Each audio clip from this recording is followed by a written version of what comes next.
ચાલ આપણે હિસાબ કરી લઈએ બરાબર. કાલે મેં તને 350 આપ્યા હતા બરાબર. આજે મેં તને 250 રૂપિયા આપ્યા બરાબર.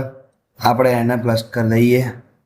જો આ 0 નો 0, 5 ને 5 10, 3 ને 2 5 બરાબર. હિસાબ બરાબર છે.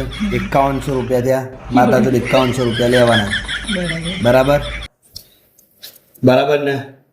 તારા કઈ ચેક કરવાનું હોય તો હિસાબ ચેક કરી લે. બરાબર છે? બરાબર છે ને? બરાબર છે.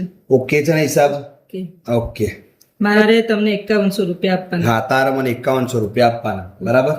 બરાબર ડન છે. હા, રૂકો જરા. લો આ 50 રૂપિયા ને આ 1 રૂપિયા 51 થયા.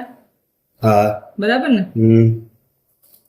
અને આ 100 રૂપિયા બરાબર. 50 ને 1 51. હા 51 ને આ 100 રૂપિયા હા થઈ ગયા ને 5100 રૂપિયા. જોઈ લેજો બરાબર, ચેક કરી લેજો બરાબર. પછી આપણે માથાકૂટ ના જોઈએ, ઝઘડો બગડો કાંઈ ના જોઈએ, પછી આપણા વચ્ચે ઝઘડો ના થવો જોઈએ. એટલે એકવાર તમે હિસાબ ચેક કરી લો. આ 50, આ 1 રૂપિયો 51 અને આ 100 રૂપિયા થઈ ગયા 5100 રૂપિયા.